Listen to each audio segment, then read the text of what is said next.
Again, welcome back to the video. Y61. Now there's a problem with these. When I say a problem, really I mean the speedometer, the RPM. Sometimes the RPM on the right side, sorry, works fine, but the speedo doesn't work.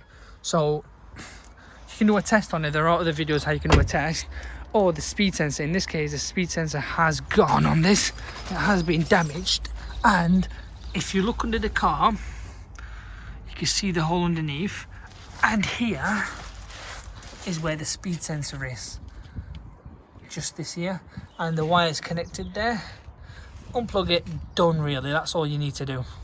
But yeah, rusty little shizzle they are, aren't they? But yeah, that's where you find it.